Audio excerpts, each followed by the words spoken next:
Hey guys, here with another episode of the Sunday Sitdown podcast. My thanks as always for clicking and listening along. My guest this week is a Hollywood powerhouse. She is the Oscar, Tony, Emmy, and Golden Globe winning actress Viola Davis. We walk through not just an extraordinary career, but an extraordinary life.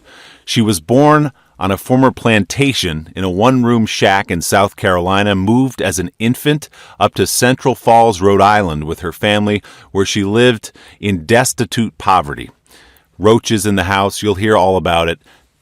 Counting only on her school lunch for a meal every day. To rise from that place to where she is now is an incredible story, and you're going to hear every bit of it. She went to the Juilliard School. She went on, became a Tony-winning actress on Broadway, and then worked her way onto Hollywood's A-list with breakout roles in The Help, and then an Oscar-winning performance alongside Denzel Washington in Fences, a role in a hit TV show that earned her an Emmy, How to Get Away with Murder. Interesting to hear Viola talk about fame, still kind of uncomfortable with it, knows how fleeting it is, and talks about giving back and doing the important things with her platform. Among them, her latest project, a documentary called A Touch of Sugar. It's about the diabetes crisis in our country. She was diagnosed with pre-diabetes a few years ago, and it runs in her family, using the platform to talk about an epidemic in this country. A powerful conversation. Viola Davis, I have to say, sucks you in. She speaks so passionately and powerfully. She is inspirational. And she's here now on the Sunday Sit-Down podcast. Thank you, Viola, again. This is sort of an interview series we're conducting. We started at 30 Rock, then we moved here. Yeah. And we'll do another one somewhere downtown later today. Awesome. Keep talking.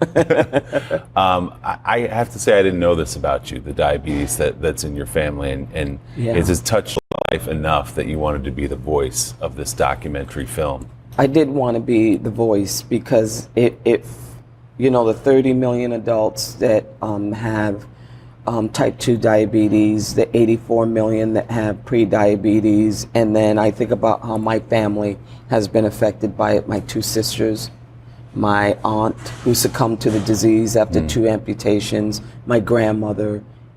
It's an epidemic, obviously, and it seems like it's almost everyone's story. And when it becomes everyone's story but then no one really talks about it, then I always feel like someone needs to blow the lid off of it and get it out into the public eye.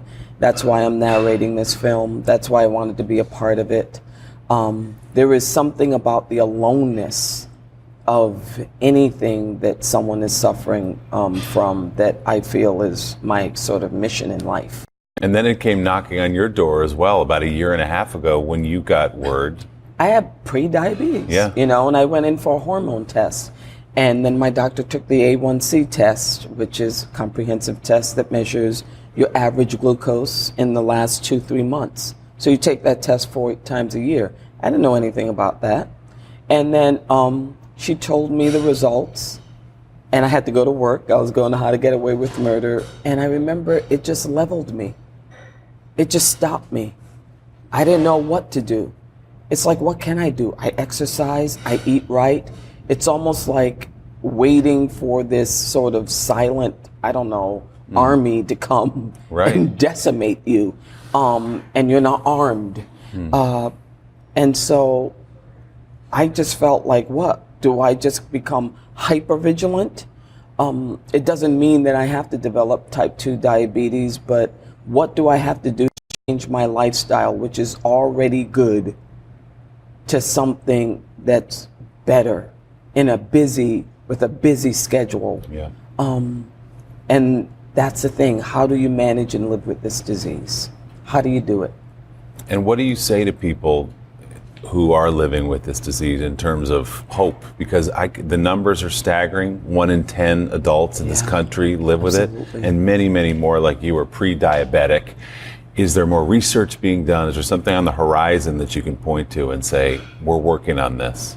Well, listen, I hope that there are more drugs on the horizons or something that can be done. I'm sure that there are. My sisters are always conversing with each other every single day about something that can be done. And everyone's diabetes is different. Yeah. Some are diet and are weight related. Some are genetic. There are some things that you can do to manage the disease. There is a website that Merck created, touchofsugarfilm.com. That's what I'm doing. I exercise. I think about my carb count.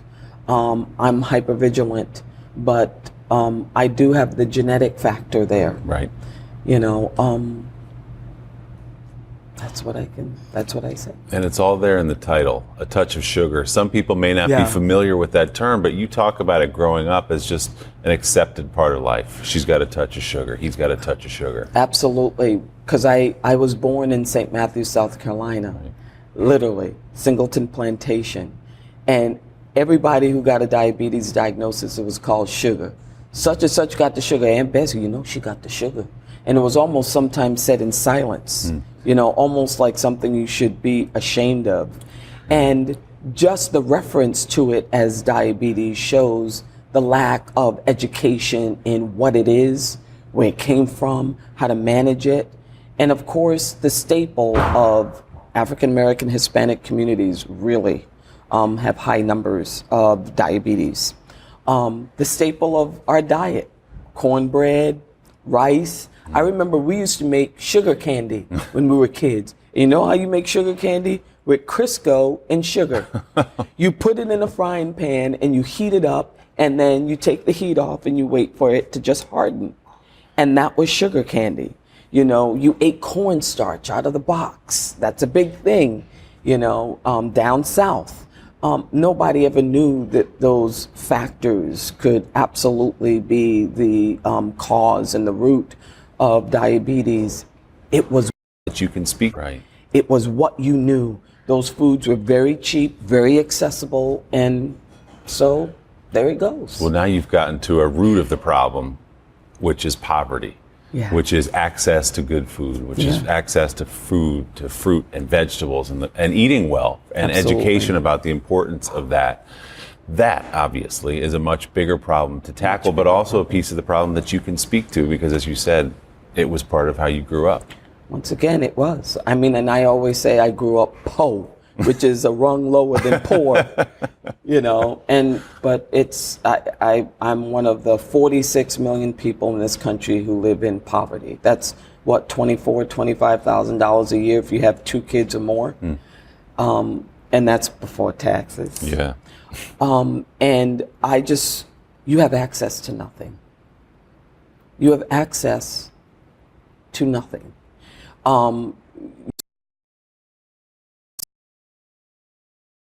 And just the foods in poor communities. There's barely a Ralph's or Vaughn's, you know. So that's something that needs to be addressed. It's just something that no one talks about. I can't tell you how many speaking gigs that I've done around the country, and when I mention poverty and I mention just the everyday of poverty, that can't tell you how many people say, no one ever talks about that. There is a shame attached to it. When my mom, when we were young, we grew up on public assistance. And one of the things that my mom did, she really wanted a different life for us. And so she really was involved in welfare reform. And one of the things that she really, really fought for was a health clinic in the city of Central Falls, Blackstone Valley Community Action Health Clinic. She fought for it. Her and a bunch of other poor women who were living on public assistance. You know, you sort of had to wait for any disease to get completely out of control to walk to Memorial Hospital and sit in the ER for 5-6 hours before you got treated. And so we had that little health clinic there, which didn't provide much, but what it was a source of information. I sat there as an 8-9-year-old and I was taught about nutrition. And so it was good for me. But the level to which she had to fight for that is the sort of warriors we need within those impoverished communities, or people who are outside those communities who see the issue, who see the problem and take it upon themselves. You need the same warrior spirit on the outside of the diabetes epidemic as you need from the inside. And what I mean by that is, even with my pre-diabetes diagnosis, with my two sisters, with diabetes, you got to be a warrior with your health. The self-care aspect of it is so enormous in terms of just managing it, understanding the root causes of your diet. You just got to tackle it, and that's how we have to be about the poverty crisis also. You see it as important. What can you do? How can you stand in the gap? And there are people who will say, yes, but how can I worry about having a good diet when I don't even have a diet to begin with? I mean, you've talked about the school lunch being sometimes the only meal you would ever have in a day, or the best meal for sure that you had during the day. So I think for some people, getting a meal is the goal. Getting a healthy meal might be a nice bonus if you can get there. Yeah. We've got to be able to provide good food for people where they need it in schools and other places. And there are steps being taken along the way. Yes, backpack programs. I certainly have worked with many programs. Hunger is, they're out there. And people who understand that a lot of those foods that are provided in schools have a high sugar content, all of those things, but in impoverished communities, certainly, here's the thing, we got to care about each other. I'm sorry to sound kumbaya and to make it like a grand sweeping statement, but the people who have, and the people who get to a position where they have the resources, need to reach back. I know that when I was a kid, we had so many different programs that helped me even to just get an education. I mean, beyond the health clinic that provided, a lot of information. There were some in the city. There's still upward bound preparatory enrollment programs. You got to plant the things that you can do, outreach, things that people in power that have some semblance of anything that can throw someone a rope. Certainly this is what the documentary is all about. They've set up the website. My husband always says, you got to plant the seed. You don't know how it's going to grow, but you have to plant it. And I know that when I was 6 years old, I was always begging from the inside for help. It was like a begging for help. And I think that people who have not, there is always sort of a silent begging for help and hope. If you see it, if you then address it, if you have the power to do that. And you're doing that. And your journey. I'm doing that with as much as I can do. We'll hear your story. Of ways, and certainly with this documentary and narrating it and getting the message out there and not stigmatizing something that is affecting, like you said, 1 out of 10 people.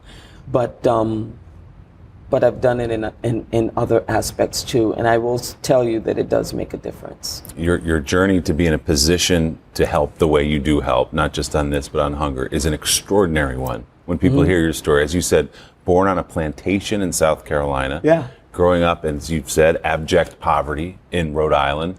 What was your childhood like? What was it like to be a little girl the way you grew up? Well, it was like everyone's childhood, filled with happy memories and, going to the reservoir and, playing with my sisters and bicycles and all of that. And it was also filled with the darkness of when you're poor, you have bad housing.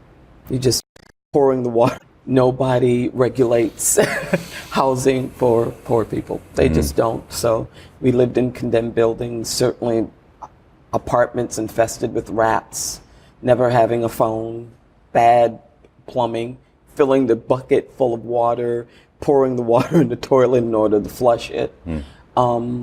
Certainly the clothing, shoes were always too tight because we bought everything from Salvation Army, called it St. Vincent de Paul. And just the stigma of poverty, the feeling on the outside, the feeling invisible, the lack of access, which is why I talk about it all the it it's uncomfortable for me. It really is. It's uncomfortable for me to talk about it.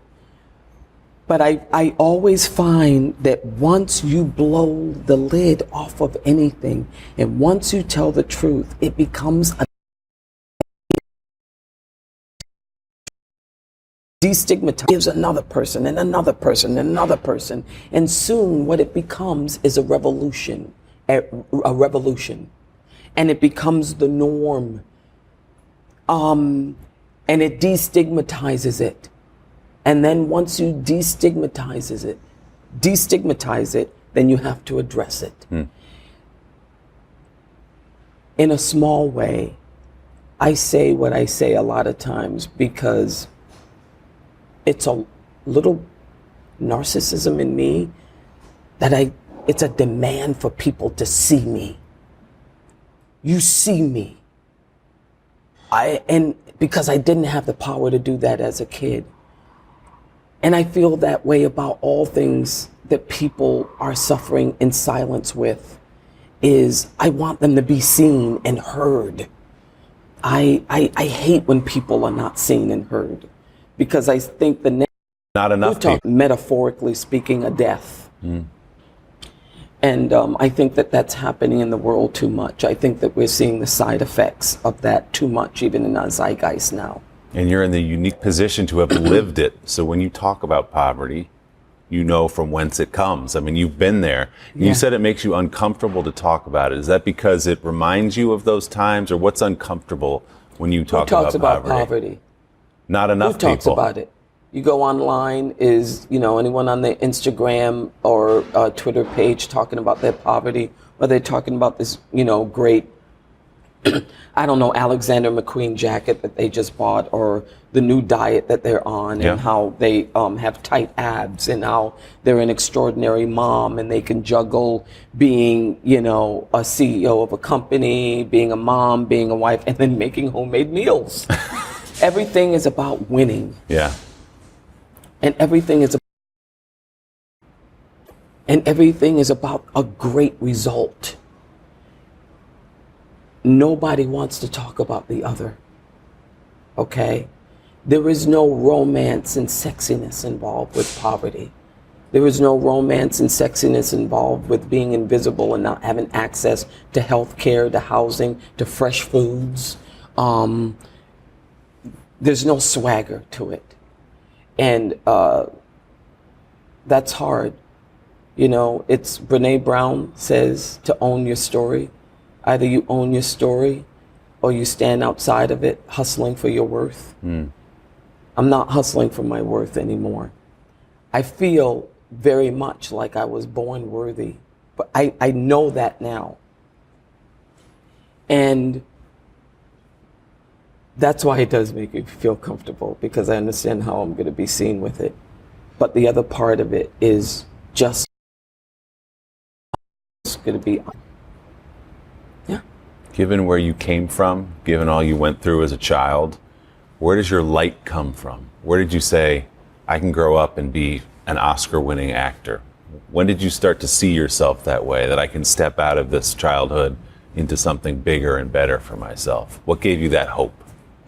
You know what? I don't know if I always saw it. I'm just going to be honest with you. I think I believed it a huge amount of time in my life. But seeing a physical manifestation of what you want to be, a mentor, as Joseph Campbell says in The Journey of a Hero, when you have your call to adventure and you're catapulted out of your ordinary life where you don't fit in, and a mentor enters your path. Someone who's seen the road, who's paved the way, and they come and they show you. If someone, that was my sister Diane, that was someone who teaches you how to master a skill, teaches you how to fail, how to succeed, and someone who just likes you, simply likes you. That's what helped me. Now, I have to tell you, there's a cap on awards.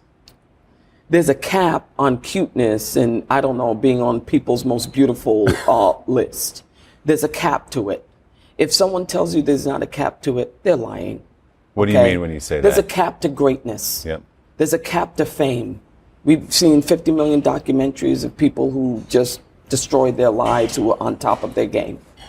Because the truth of the matter is that everyone fights for success because they feel like once you hit it, you've got it. You've got the elixir. Right. That is the magic elixir that Joseph Campbell talks about, right? That is not the elixir. The elixir is living a life of significance. The elixir is living a life that is bigger than you. That's what it is. And if you're not doing that, then you're not doing anything. Nothing. That message needs to be pounded in people, and I think that probably you'll see less of even what I'm talking about now, which is people living with a disease where a lot of people are not throwing them a rope. It needs to be part of like a sort of normalized conversation, even when we're talking to our kids. Yeah. You know, instead of saying, "Oh, we want you to make straight A's, pre-med, become a lawyer." What about living a life that's meaningful? Like Irvin Yalom says, the great existentialist psychologist, who says, "I will not truly be dead, very wealthy, because a memory of me dies." You know, we want that to be hundreds of years from now. We want people to benefit from our legacy, whatever legacy you have, hundreds of years from now. And that's not just a cute face. It's not trophies on a shelf, right? Absolutely. We live in a very resourceful country. It's a very wealthy country. I think that we can come up with a solution in terms of how to help people who are suffering, even in terms of health. That's very well said, but I do want to ask you about those trophies on your shelf, if that's okay. If that's all right. So I'm curious, your first acting gig, when did you even get into that? When did you know that was a possibility coming from where you came from? Oh, I could do this. Miss Tyson changed the game for me because she looked like me. She looked like my mom. I started at the 8 or 9. My sisters and I, because we wanted something to do, we would write skits. We'd write huge skits and we would have rehearsals. We would have rewrites. We would have a wardrobe budget. And then I started really acting in high school in drama competitions, right. Rhode Island Drama Festival. I got a scholarship when I was 14 to Young People's School of the Performing Arts. I had to travel 3 hours one way just to get to the school. Wow. And once again, everyone who went to the school, they were coming up in Peugeots and Saabs and BMWs. I was coming on foot, but proud to be there. And I always say that I'm an OG, because people ask me that question, when did you get started? I have done so many plays, so many productions in church basements and basketball courts, off Broadway, on Broadway, regional theater. I loved the work. I loved paying my dues. I just thought it was such an awesome thing for people to say, "So Viola, so what do you do?" To actually say, "I'm an actor." I thought that it was awesome. And like anything, it led to Juilliard. It led to getting an agent. It just created a domino effect, and it brought me to Hollywood. And here I am. It's funny, almost every actor I've ever spoken to who talked about their career say, people see the end product, which is me standing on a stage with a statue in my hand, and they don't know the 20, 25 years that led up to that.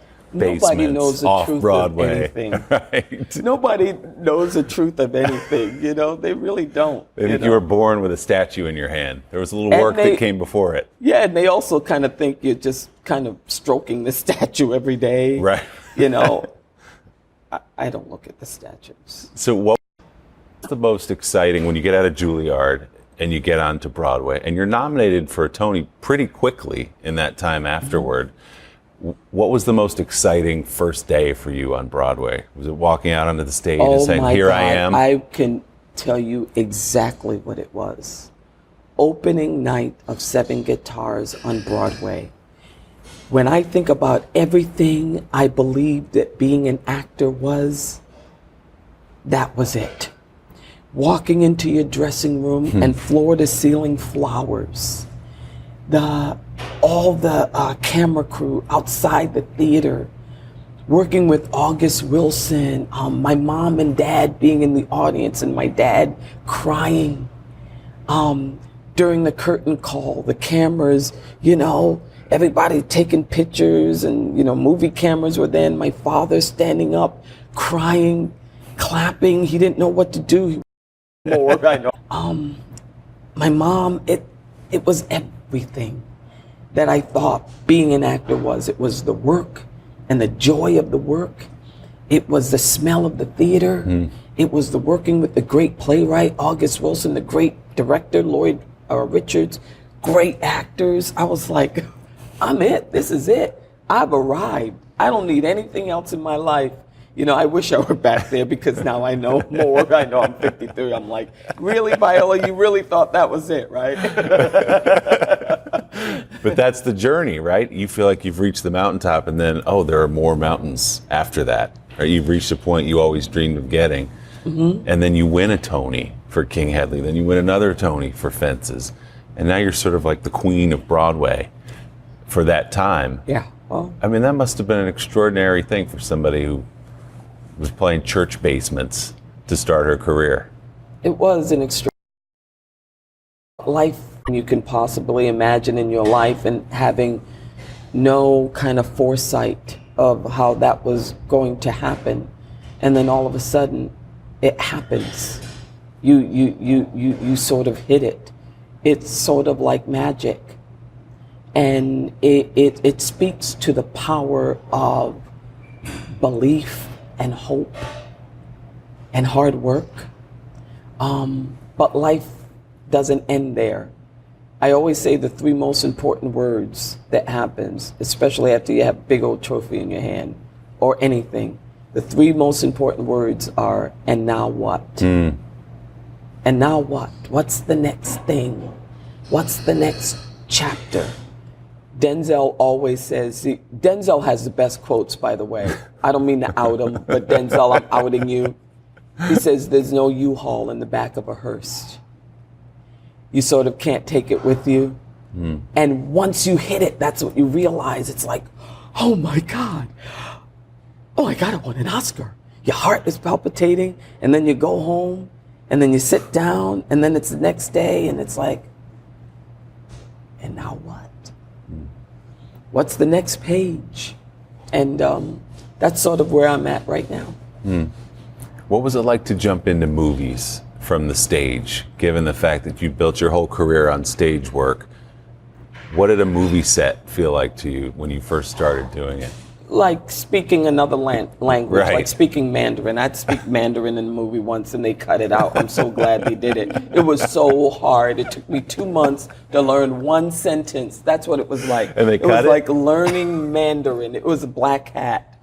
And I thought, when you're on friends who were Chinese and say, I'm going to say something to you, and they would say, what? But it was like speaking, it's just a completely different world. And completely different world. I mean, I always say, all you have to do in a movie is sustain a performance for 30 seconds. That's it. That's as long as a take lasts. So you got 30 seconds, all right? When you're on stage, you can have a 12-page scene, and there are no edit buttons, there are no cuts, and that's just one scene. I've done plays where I've done them for a year, 6-7 months, and you're on stage the entire time. 30 seconds to sustain a performance. So it was much different, and you're acting opposite someone like Meryl Streep. So you're standing there going, I'm good. I'm really good. I'm good. I know that this is Meryl Streep, but I'm Viola Davis. I'm good. And then you're acting opposite her and you're thinking, oh my God, it's Meryl Streep. Oh my God, it's Meryl Streep. Oh my God, it's Meryl Streep. And it's like, cut. Viola, okay, let's do it again. You're not in the scene. But, and the other part of movies is very difficult is so much of what we do in movies and TV, sex appeal. Right. How cute you are. Right. Do we like you? What's your Q rating? You know, I'm not so good at that. I think you are. You may not know it. People seem to like you, Viola. Well, I'm glad people like me, but to actually manufacture that is very, very difficult. I'm just about just telling the story, doing the work. I love the work, love it. When you get nominated for an Oscar for one scene, are you surprised by that nomination? Because that felt like a lot of people, including Meryl Streep, by the way, as the beginning of something when she famously said, get her a movie. Yeah. Was that a surprise to be nominated for that? Yeah. All of it is a surprise to me. Every bit of it is a surprise. When I got the role, I thought that was the reward and award. I didn't see beyond that, So, and then being at the Oscars and the red carpet, I remember my first red carpet, I had a panic attack. It's one of the one or two panic attacks I've ever had in my entire life. I would not recommend I would even wish that upon my worst enemy. I don't have a lot of enemies, but I would not wish that upon anybody. You had it on the red carpet? Oh yeah, I had it on the red carpet. And what did that mean? What happened? Besides hyperventilating, besides a very beautiful woman named Meryl Streep who told me the day before, Viola, listen, I can't be at that award show, but if I win, can you accept the award for me? And I said, oh my God, yes, I'll do that. And then I got there, I was like, what did I just promise? Oh my God. That led to the panic attack along with the red carpet, and I didn't want to say, Meryl, I'll kill you because I love her too much, but oh my God. Yeah. And you got through it. I don't think anybody noticed. You survived it pretty well. I know you say winning an Oscar isn't the end of the world and what's next, but to have Oscar winner in front of your name every time someone says it does mean something. You're in a club with Meryl Streep and some of your other idols and now people who are friends of yours. What does it mean to be in that sort of elite club? You may not everything way, but people on the outside certainly do. Has it changed your life? I know it's changed your career, I'm sure, but does it change your life to be Oscar winner Viola Davis? Yeah, it's changed my life to be Oscar winner, to be on a TV show. The TV show really transformed my life even more than the Oscar, tell you the truth. Everything is, all of it has. The money, all of it. I remember someone saying, Viola, you're not poor anymore. I was like, I'm not? You didn't know what to do with that information. All of it is, but it's totally, but I'll tell you what, it's probably more of a transformation to people who observe my life than me being in it. Right. Me being in it, I don't know the Viola that you talk about. I don't. I'm aware that you know it, but in my everyday, when I have my wrap over my head and I'm running around with my daughter and we're going to Ralph's or Vons and I'm cooking, I'm Viola. I'm me.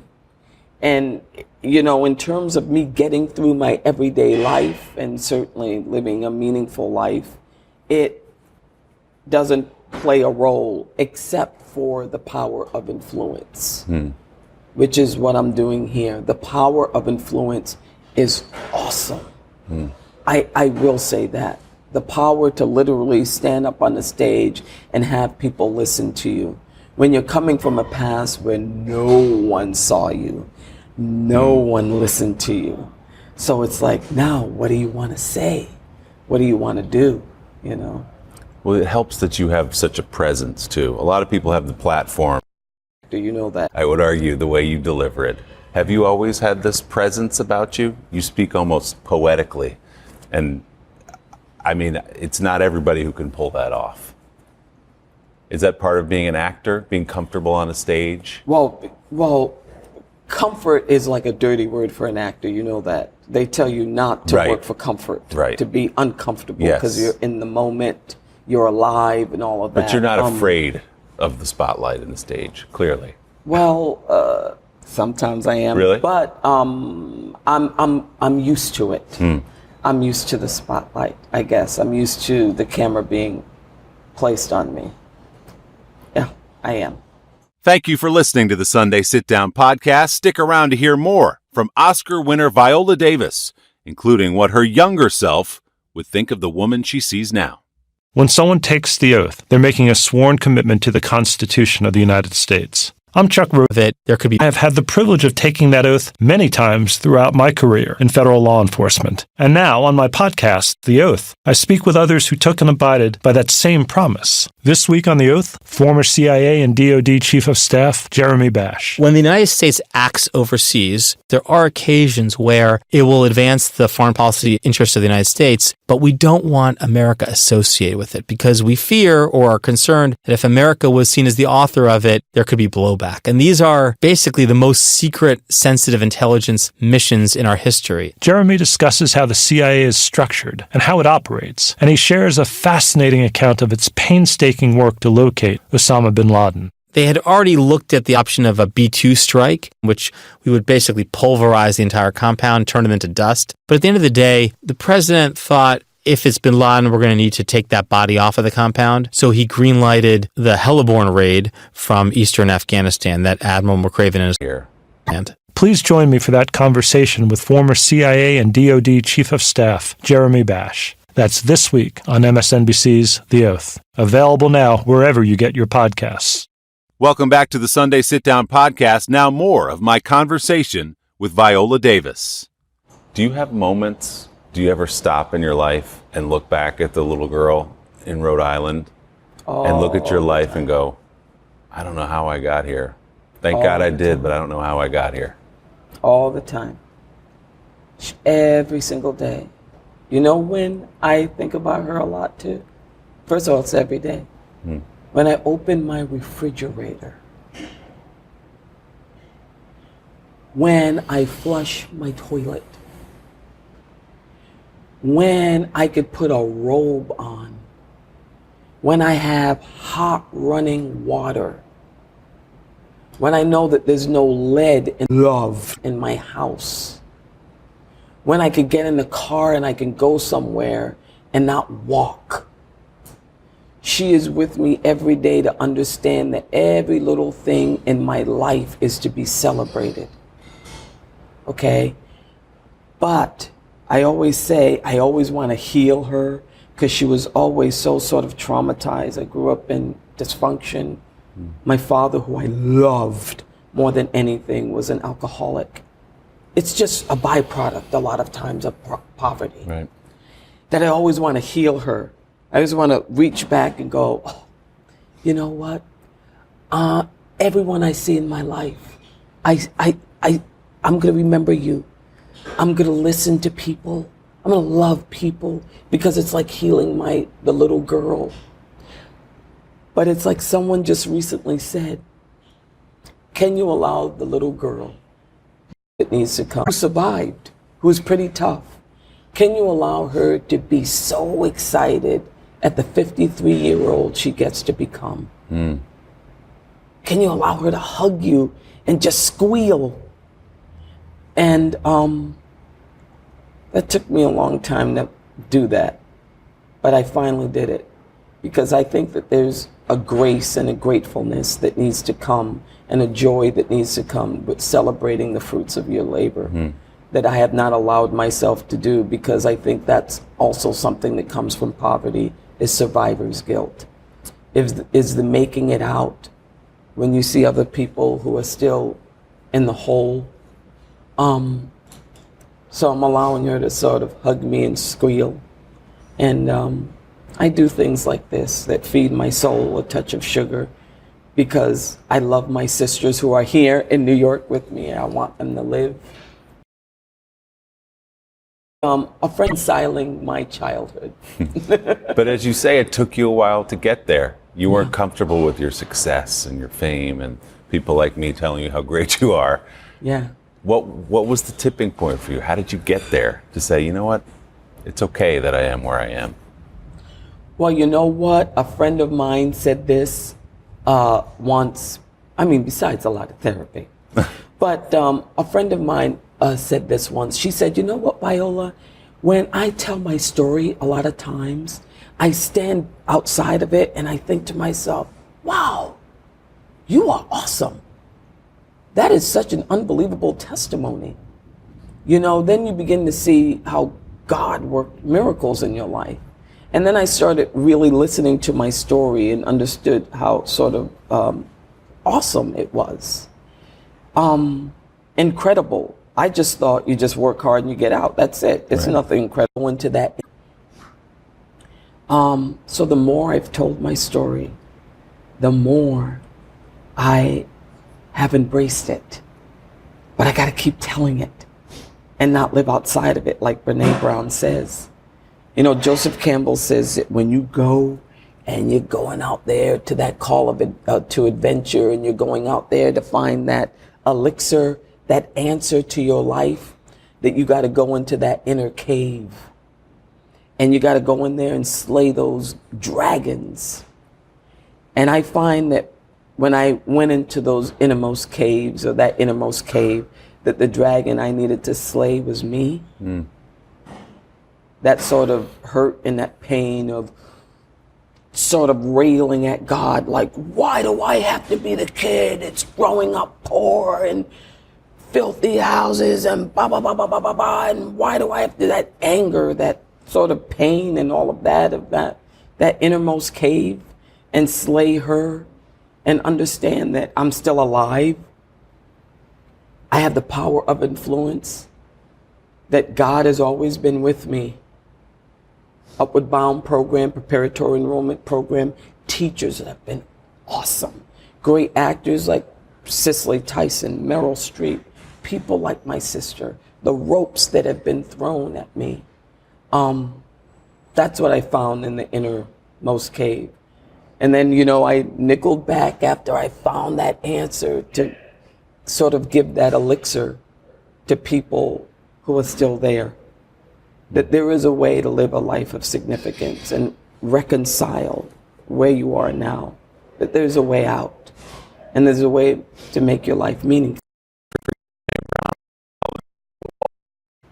You got to get you on. Brene, I'm sorry, but I think you take it over. Never. She's awesome. I would be derelict in my duty if I didn't ask you if there's going to be more of the show you mentioned. How to Get Away with Murder? Yeah.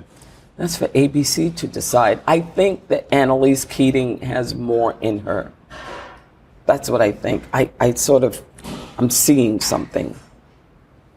Is that a suspicion or something you know? It's a suspicion. A hope that there'll be more. I need for Annalise to have some laughs. I really do. I need, you know, it's just like me. People think that I'm not fun. I am so much fun. If you come to my house, I'm telling you, me and my husband, we have great parties, you know, but I need for her to have some laughs. Let's give her another season to laugh. Okay, she doesn't get enough for that. Yeah. I also want to ask you about work you do with your husband and your production company. Yes. And we were just talking briefly about the Emmanuel documentary that you're executive producer. In Charleston. Boy, I've only seen the trailer, but it looks incredibly moving. Absolutely. It looks like something you all did the right way. Why was that a project you wanted to take on? Well, we met the victims of the AME church in Charleston when I had to present them with the award at the Glamour magazine event. And then we spoke to them afterwards at the party, really sat down with them. And you know, the big thing with them is they said, we're not going to live in hate. Yeah. We're going to live in forgiveness. What struck me is forgiveness is a journey. Yeah. But I just didn't want people to forget that story. I didn't want people to forget that tragedy. You know, so often with the number of tragedies that have happened in this country, it's amazing how you have to keep reminding people of it. They remember it for a while. It's want people to forget. And then because of the 24-hour news cycle, within seconds, it's forgotten again. I didn't want people to forget. I felt like I owed it to them, you know, the pain that they still go through with losing, you know, their loved ones, as a son, a mom. I didn't want people to forget that. And how awesome it is, like I told you before, to use whatever power I have as a source of influence. And so when it came to us as a producing project, we wanted to do that. We just felt like we had to. It looks fabulous. I applaud everything you're doing with this platform, especially on diabetes. I told you my father has diabetes, so it means a lot that you've given your time to this. Thank you so much. Thank you. Really enjoyed talking to you. Thank you. Nice talking to you too.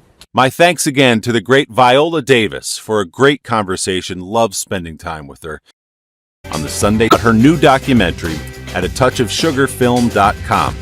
As usual, as always, my thanks to all of you for listening along to the Sunday Sit Down podcast this week. To hear more of the full-length conversations with all of my guests, be sure to click subscribe so you never miss an episode. And don't forget to tune in to Sunday Today every weekend on NBC. I'm Willie Geist. I'll see you right back here next week on the Sunday Sit Down podcast. Good evening, everyone. Breaking news. Lester Holt. Are you afraid Iran is playing with fire? The most trusted TV news anchor in America. Here in Normandy, hundreds gathered to honor the heroes. This is what it means to be American. Evenings on your local NBC